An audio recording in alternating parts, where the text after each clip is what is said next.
Hey guys, alright, so here's the deal. I had no gas in my car. It was like barely enough.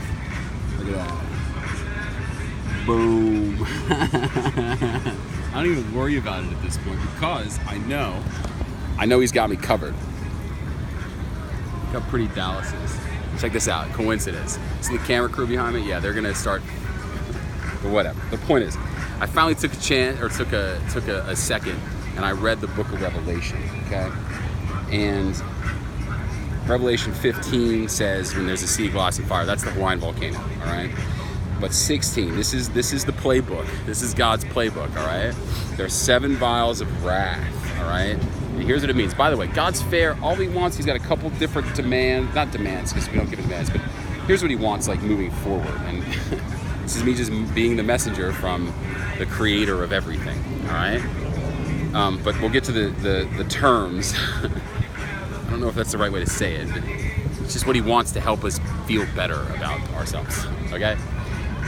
So the first vial is there's noisome and grievous sores that affect people with the mark of the beast. Now, I was like, well, is this Ebola, is this Nipah, is this Rift Valley fever? That's a third of one of the more, or there's 3 of the 8 deadliest viruses active on Earth right now. That's the third one. But anyway, so really, money is the mark of the beast, okay? So what happens is there's a global market sell-off, okay? The trade wars that are happening, my guess that has something to do with it, but basically we tried trade wars back in the 30s, which, caused the Great Depression. But anyway, so there's gonna be a global market sell-off, so anyone with any retirement plan, 401k, whatever, you're gonna be pissed off. So I'm here to give you a tip on the front end, just let you know this thing's gonna happen, so if you wanna act accordingly, whatever you wanna do. The second one is all the creatures in the sea die. Now it says the sea, not the seas, not plural. Here's what that means. In Genesis, when God created, the heaven and earth and all that, he created seas. But in Revelation it says the sea. And check this out.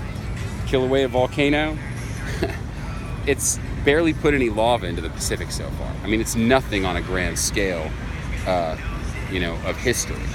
And I guess what I'm trying to say is that volcano and several others will become active enough to put 0.2 billion cubic miles worth of lava into the Pacific, which, simple geometry, I just happen to know geometry pretty well, what that does, that's 0.2% of all the lava underneath the Earth's crust. So that's not that much. And that fills up the Pacific and kills every creature inside of it. Now, it may not fill completely, but all the creatures will die, okay? So however much that takes. So then that happens. That'll get everyone's attention. The next thing is the waters, the fresh waters, they become blood. Now, what that means is we start running a shortage globally on water, okay? And the blood thing is us fighting over water. Simple. Doesn't seem like a big deal until you don't have any. Ask people in Cape Town. The next thing is a heat wave. The sun scorches people on Earth or whatever. Well, May was already the hottest month, this past May, on record in the history of the United States since they've been documenting temperatures, okay? So my point is there's also a heat wave in Europe, UK, stuff like that. They're expecting a very hot summer. The point is that's another tool, okay? So these things, it's gonna be like, man, it's really hot, the Pacific's filling with the stuff, the market crashed. These things are gonna be going through your head, okay? It's no big deal. I have a solution for all of this, unlike anyone else who's ever called the end of the world or whatever, because we're gonna have a happy ending here. Let's see, what's the next thing? So we have that, and then, darkness falls over the kingdom of the beast. Basically, Donald Trump loses, people start to say, hey, wait, maybe we got a problem here. And all of a sudden, people who believe in God start to come over big time. And then it's like foreboding for the future of, our existing man-made system. And the next thing is, oh gosh, I don't want to screw this up. The next thing was,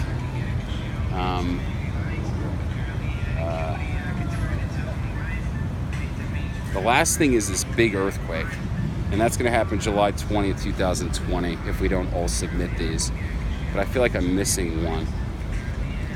but the earthquake's going to be bad. So it's going to be surrounded by storms, and then there's the grand finale. Oh yeah. The right before that, or at some point between now and then, the water in the Euphrates is going to dry up. So like during this big heat wave drought thing that we're experiencing, all of a sudden the water's going to stop flowing in the Euphrates, and then you've got the big earthquake that happens. Now it's no big deal because we're all going to sort of get in line or whatever in terms of confessing everything we've ever done. I want it time stamped just so for the biggest research project in the history of the world, I can, me and all these other really smart people who are going to be interested in this very shortly, we can actually track and see how our behavior